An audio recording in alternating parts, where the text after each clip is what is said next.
স্বাগতম জানাচ্ছি সর্বশেষ আপডেট বাংলা সংবাদে। শুরুতেই সংবাদ শিরোনাম। শুরুতেই জানিয়ে দেব, এবার হাসিনাকে আটকানো অসম্ভব। ভারত এবং সেনাপ্রধানকে সাথে নিয়ে কঠিন খেলায় মত্তগতি ফিরে পেতে সারা দেশে বিক্ষোভের ডাক হাসিনার। বিস্তারিত থাকছে প্রতিবেদনে। এদিকে লুটপাটে মগ্ন বিএনপি, ঈদের আগে আইন শৃঙ্খলা পরিস্থিতির ভয়াবহ অবনতি। বিস্তারিত থাকছে প্রতিবেদনে। আরও জানিয়ে দেব, চুয়াডাঙ্গায় বিএনপির দুই পক্ষের সংঘর্ষে কিশোর নিহত, রক্তাক্ত জখম দেখে অসুস্থ হয়ে দাদার মৃত্যু। বিস্তারিত থাকছে প্রতিবেদনে। এদিকে ভারতে রিমান্ড শেষে কারাগারে ওসমান হাদি হত্যাকাণ্ডে জড়িত থাকার কথা অস্বীকার ফয়সাল করিমের। বিস্তারিত থাকছে প্রতিবেদনে। আরও জানিয়ে দেব, ঈদ উৎসবের মধ্যেই গত 18 ঘণ্টায় প্রাণ গেল 23 জনের। বিস্তারিত থাকছে প্রতিবেদনে। এদিকে হরমুজ খুলতে 48 ঘণ্টার আলটিমেটাম ট্রাম্পের, জবাবে কি করবে ইরান? বিস্তারিত থাকছে প্রতিবেদনে। এবং সর্বশেষ জানিয়ে দেব, ইসরায়েলে 4 শতাধিক ক্ষেপণাস্ত্র হামলা ইরানের। বিস্তারিত থাকছে প্রতিবেদনে। এতক্ষণ শুনছিলেন সংবাদ শিরোনাম, এবারে বিস্তারিত। মন্ত্রী শেখ হাসিনা ভারতে অবস্থান করলেও তার রাজনৈতিক প্রত্যাবর্তনের গুঞ্জন ক্রমশ জোরালো হচ্ছে।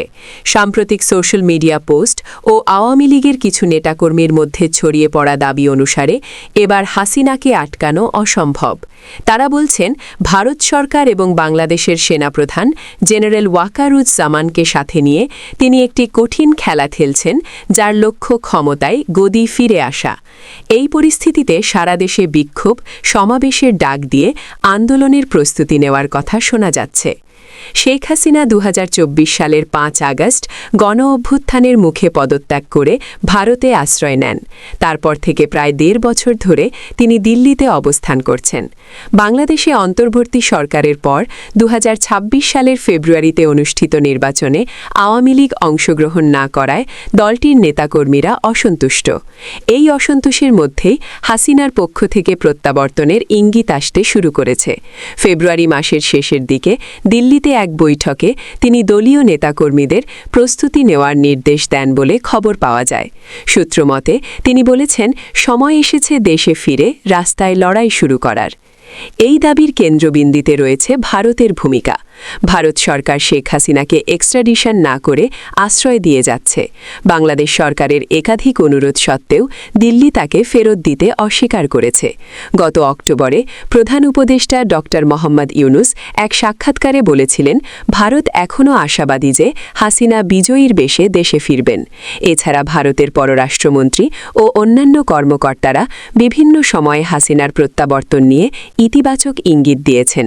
কেউ কেউ মনে করেন, ভারতের কৌশলগত স্বার্থের কারণে তারা হাসিনাকে সমর্থন দিয়ে যেতে পারে, যাতে বাংলাদেশে একটি প্রো ইন্ডিয়া সরকার ফিরে আসে।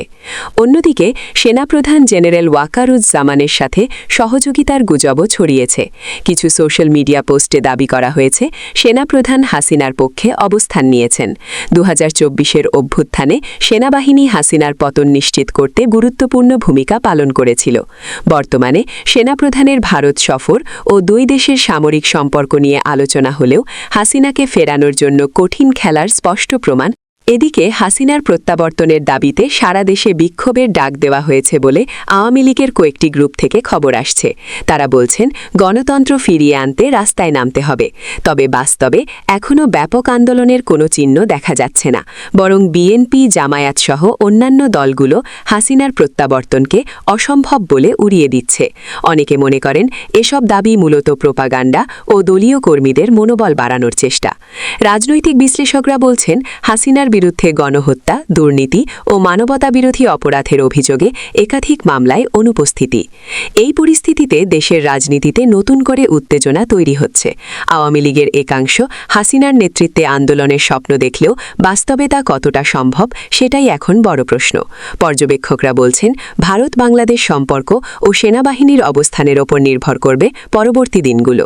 এদিকে লুটপাটে মগ্ন বিএনপি, ঈদের আগে আইনশৃঙ্খলা পরিস্থিতির ভয়াবহ অবনতি। পবিত্র ঈদ উল ফিতরকে সামনে রেখে দেশজুড়ে এক ভয়াবহ অরাজক পরিস্থিতি সৃষ্টি হয়েছে। একদিকে বিএনপির স্থানীয় নেতাদের বেপরোয়া লুটপাট ও ত্রাণের চালচুরির মহোৎসব, অন্যদিকে আইনশৃঙ্খলা পরিস্থিতির চরম অবনতিতে রাজধানীতে প্রাণ হারাচ্ছেন সাধারণ মানুষ। গরিবের হক কেড়ে নেওয়া থেকে শুরু করে রাজপথে ছিনতাইকারের কবলে পড়ে মৃত্যু, সব মিলিয়ে ঈদের আনন্দ বিষাদে রূপ নিয়েছে। রাজধানীর উত্তরার হাউস বিল্ডিং এলাকায় বৃহস্পতিবার সকালে ছিনতাইকারীর হ্যাচকা টানে অটোরিকশা থেকে পড়ে গিয়ে প্রাণ হারিয়েছেন মুক্তা আক্তার ২১ নামে এক গৃহবধূ। ঈদের কেনাকাটা করতে বের হওয়া মুক্তার এই শেষ যাত্রা লণ্ডভণ্ড করে দিয়েছে একটি সাজানো সংসার। স্বামী লিমন হোসেন জানান, সকালে একসঙ্গে দর্জির দোকানে কাপড় দিয়ে বাসায় ফেরার পর কিছু টুকিটাকি কেনাকাটার জন্য আবার বের হয়েছিলেন মুক্তা। উত্তরা মেট্রো রেল স্টেশনের কাছে একটি দ্রুতগামী প্রাইভেট কার থেকে ছিনতাইকারীরা তার ব্যাগ ধরে টান দিলে তিনি চলন্ত রিকশা থেকে সড়কে ছিটকে পড়েন। মাথায় গুরুতর আঘাতপ্রাপ্ত মুক্তাকে ঢাকা মেডিকেল কলেজ হাসপাতালে নেওয়া হলে দুপুর ১:২০টার দিকে চিকিৎসকরা তাকে মৃত ঘোষণা করেন। ঈদের পরদিন বাবার বাড়ি যাওয়ার স্বপ্ন দেখা মুক্তা এখন হাসপাতালের মর্গে নিথর দেহ হয়ে পড়ে আছেন।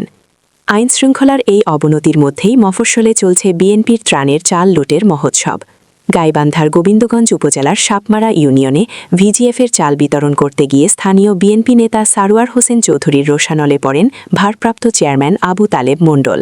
অভিযোগ উঠেছে, বিএনপিকে তাদের নির্ধারিত কোটা দেওয়ার পরও সারোয়ার হোসেন জোর করে আরও কয়েকশো স্লিপ কেড়ে নেন। প্রতিবাদ করায় চেয়ারম্যান ও সদস্যদের আটকে রেখে প্রাণনাশের হুমকি দেওয়া হয়। নিরুপায় হয়ে জনসম্মুখেই কান্নায় ভেঙে পড়েন চেয়ারম্যান। সামাজিক যোগাযোগ মাধ্যমে ছড়িয়ে পড়া ভিডিওতে তাকে বলতে শোনা যায়, বিএনপি জোর করে সব কেড়ে নিয়েছে, আমি গরিবের হক রক্ষা করতে পারলাম না। এদিকে এবারের ঈদযাত্রায় সাধারণ যাত্রীদের পকেট থেকে প্রায় ১৪৮ কোটি টাকা অতিরিক্ত ভাড়া আদায়ের অভিযোগ উঠেছে।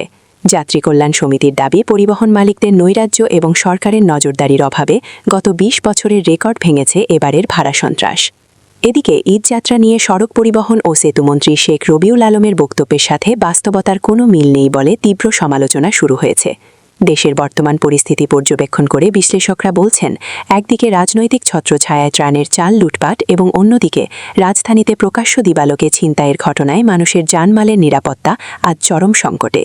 বিএনপির মাঠ পর্যায়ের নেতাদের এমন উগ্র আচরণ এবং জননিরাপত্তার এই ধস প্রমাণ করে যে সাধারণ মানুষের জীবন ও জীবিকা এখন এক গভীর অনিশ্চয়তার মুখে। আরও জানিয়ে দেব, চুয়াডাঙ্গায় বিএনপির দুই পক্ষের সংঘর্ষে কিশোর নিহত, রক্তাক্ত জখম দেখে অসুস্থ হয়ে দাদার মৃত্যু। চুয়াডাঙ্গার আলমডাঙ্গায় বিএনপির দুই পক্ষের হামলা ও সংঘর্ষে একজন নিহত ও দুজন আহত হয়েছেন। এছাড়া রক্তাক্ত জখম দেখে নিহতের দাদা অসুস্থ হয়ে মারা গেছেন। গতকাল শনিবার দুপুরে উপজেলার ডাউকি ইউনিয়নের ছত্রাপাড়া গ্রামে এ ঘটনা ঘটে। স্থানীয় সূত্রে জানা যায়, গতকাল দুপুরে ছত্রাপাড়া গ্রামে ইউনিয়ন বিএনপির সাবেক সাধারণ সম্পাদক আব্দুল হান্নান ও ৭ নম্বর ওয়ার্ড বিএনপির সভাপতি লাল খানের অনুসারীদের মধ্যে সংঘর্ষ হয়। এতে আব্দুল হান্নান পক্ষের কুবির কাজী ৫০ ও শিমুল কাজী ১৭ এবং প্রতিপক্ষের নেতা লাল খান ৪৫ আহত হন। ধারালো অস্ত্রের আঘাতে কুবির ও শিমুলের হাত পা মাথাসহ শরীরের বিভিন্ন অংশ এবং লাল খান রক্তাক্ত জখম হয়। এদিকে রক্তাক্ত কুবির কাজী ও শিমুল কাজীকে দেখে নাজিমউদ্দিন কাজী ৭৫ দুপুরেই ঘটনাস্থলে অসুস্থ হয়ে মারা যান। কুষ্টিয়া মেডিকেল কলেজ হাসপাতালে চিকিৎসাধীন অবস্থায় সন্ধ্যার দিকে শিমুল কাজী মারা যান। মৃত নাজিমউদ্দিন হামলায় নিহত শিমুল কাজীর দাদা এবং আহত কুবির কাজীর ভাতিজা।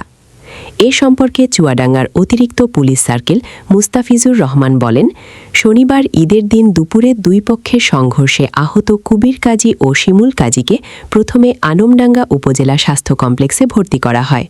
অবস্থার অবনতি হলে দুজনকেই সেখান থেকে কুষ্টিয়া মেডিকেল কলেজ হাসপাতালে নেওয়া হয়। সেখানে চিকিৎসাধীন অবস্থায় সন্ধ্যায় শিমুল কাজী মারা যান। সংকটাপন্ন অবস্থায় কুবির কাজীকে উন্নত চিকিৎসার জন্য রাতেই ঢাকা মেডিকেল কলেজ হাসপাতালে নেওয়া হয়েছে। আহত লাল খান কোথায় চিকিৎসা নিচ্ছেন তা জানা যায়নি।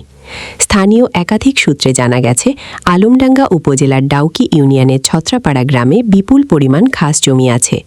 যখন যে দল ক্ষমতায় থাকে সেই দলের স্থানীয় নেতারা এসব জমির নিয়ন্ত্রণ সহ এলাকায় নানাভাবে আধিপত্য বিস্তার করে থাকেন। খাস জমির নিয়ন্ত্রণ সহ এলাকায় আধিপত্য বিস্তারকে কেন্দ্র করে বেশ কিছুদিন ধরে ইউনিয়ন বিএনপির সাবেক সাধারণ আব্দুল হান্নান ও ৭ নম্বর ওয়ার্ড বিএনপির সভাপতি মোহাম্মদ লাল খানের মধ্যে বিরোধ চলে আসছিল।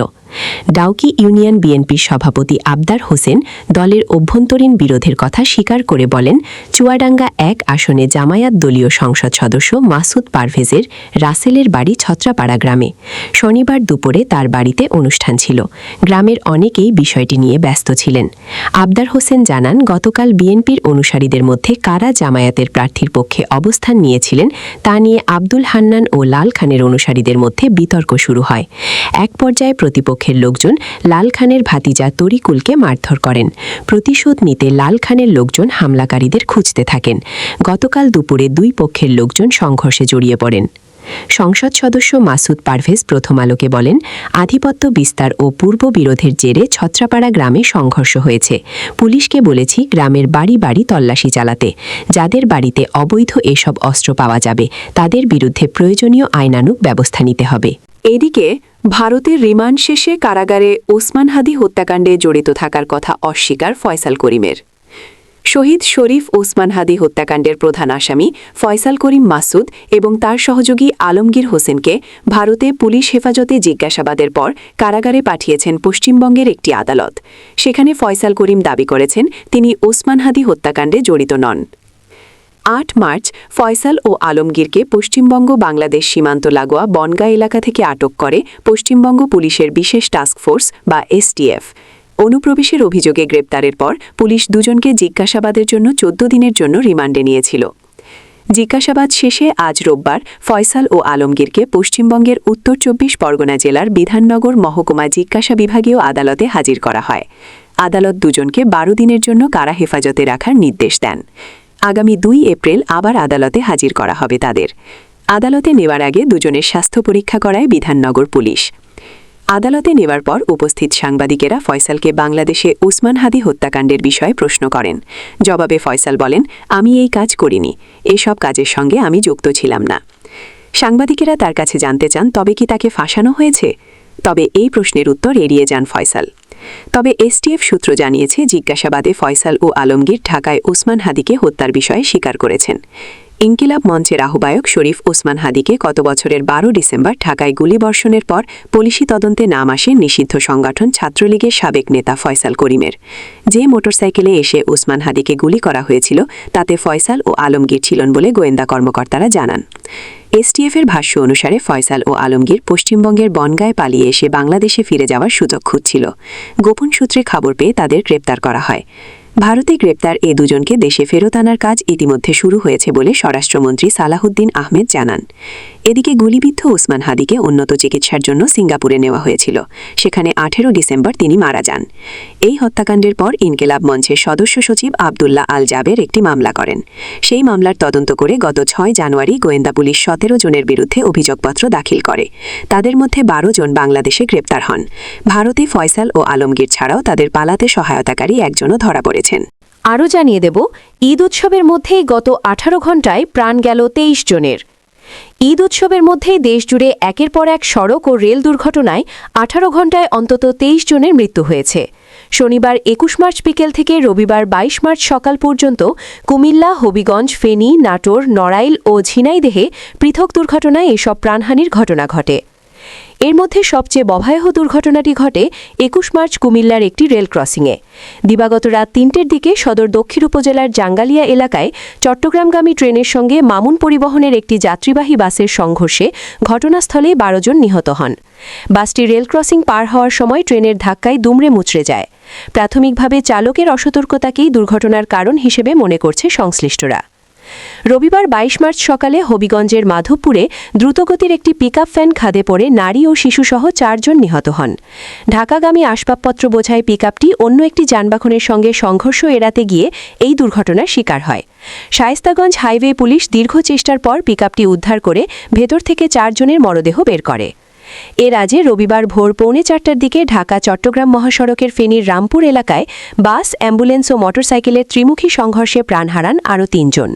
মহিপাল হাইওয়ে পুলিশের ইনচার্জ আসাদুল ইসলাম জানান, ব্রিজের সংস্কার কাজ চলার কারণে একটি অ্যাম্বুলেন্স ধীর গতিতে স্পিড ব্রেকার পার হচ্ছিল।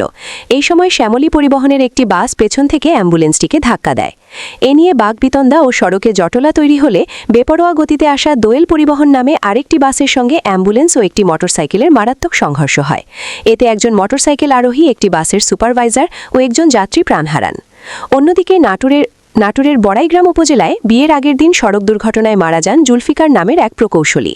বোন ও দুলাভাইকে আনতে পাবনার দাসুরিয়া থেকে নাটোরে গোনপাড়ায় যাওয়ার পথে নিয়ন্ত্রণ হারিয়ে তার গাড়ি একটি দাঁড়িয়ে থাকা ট্রাকের পেছনে ধাক্কা দিলে ঘটনাস্থলেই তার মৃত্যু হয়। এছাড়া নড়াইল, ঝিনাইদহ ও নাটোরের পৃথক দুর্ঘটনায় আরও ৩ জন নিহত হয়েছেন। এদের মধ্যে ঈদের দিন ঘুরতে বের হয়ে মোটরসাইকেল দুর্ঘটনায় প্রাণ হারান এক যুবক, আলমসাধু থেকে পড়ে মারা যান এক কৃষক এবং ট্রাকের বাম্পার থেকে ছিটকে পড়ে প্রাণ যায় এক হেলপারের। এদিকে হরমুজ খুলতে ৪৮ ঘণ্টার আলটিমেটাম ট্রাম্পের, জবাবে কি করবে ইরান? মার্কিন প্রেসিডেন্ট ডোনাল্ড ট্রাম্পের দেওয়া ৪৮ ঘণ্টার আলটিমেটামকে কেন্দ্র করে মধ্যপ্রাচ্য জুড়ে উত্তেজনা আরও তীব্র হয়েছে।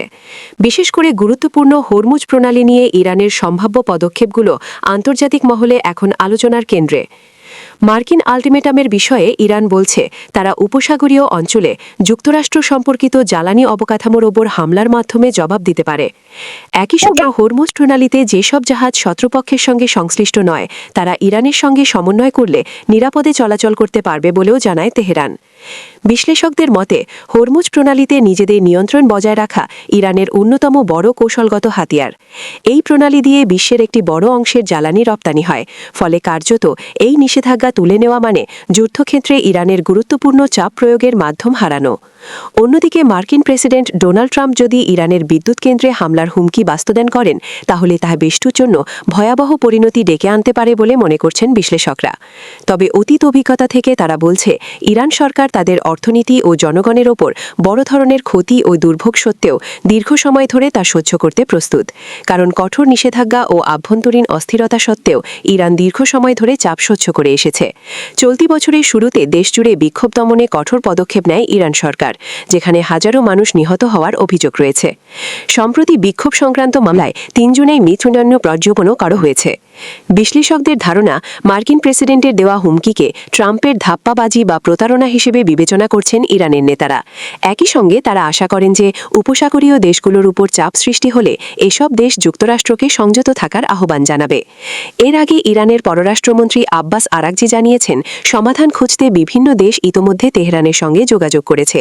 বিশেষ করে ওমানের কূটনীতিক উদ্যোগে সবচেয়ে সক্রিয় ভূমিকা রাখছে। চলমান এ যুদ্ধে উপসাগরীয় দেশগুলোর জন্য পরিস্থিতি অত্যন্ত সংবেদনশীল। তাদের অর্থনীতি মূলত জ্বালানি রপ্তানির ওপর নির্ভরশীল, পাশাপাশি পর্যটন ও নিরাপত্তার ভাবমূর্তিও গুরুত্বপূর্ণ। ফলে এই সংকটে তাদের অবস্থান ভবিষ্যতের যুদ্ধের গতিপথ নির্ধারণে গুরুত্বপূর্ণ ভূমিকা রাখতে পারে। আরও জানিয়ে দেব, ইসরায়েলে ৪ শতাধিক ক্ষেপণাস্ত্র হামলা ইরানের। মধ্যপ্রাচ্যে চলমান সংঘাতের শুরু থেকে এখন পর্যন্ত ইসরায়েলে ৪০০টিরও বেশি ব্যালিস্টিক ক্ষেপণাস্ত্র নিক্ষেপ করেছে ইরান। তবে ইসরায়েলি প্রতিরক্ষা বাহিনী আইডিএফ দাবি করছে, এসব ক্ষেপণাস্ত্রের প্রায় ৯২% সফলভাবে প্রতিহত করা হয়েছে। রবিবার এক ব্রিফিংয়ে আইডিএফের মুখপাত্র লেফটেন্যান্ট কর্নেল নাদব শোশানি বলেন, ইরান ৪০০টিরও বেশি ব্যালিস্টিক ক্ষেপণাস্ত্র ছুড়েছে, তবে আমাদের প্রতিরোধ ব্যবস্থা অত্যন্ত কার্যকর ছিল। ফলে ইরানের থেকে ছোড়া এসব ক্ষেপণাস্ত্রের প্রায় ৯২% আমরা ভূপাতিত করতে সক্ষম হয়েছি। প্রসঙ্গত, গতকাল শনিবার দক্ষিণ ইসরায়েলের ২টি শহরে ইরানি ক্ষেপণাস্ত্র আঘাত হানে। এতে অন্তত ১৭৫ জন আহত হয়েছেন। তাদের চিকিৎসার জন্য স্থানীয় হাসপাতালে ভর্তি করা হয়েছে।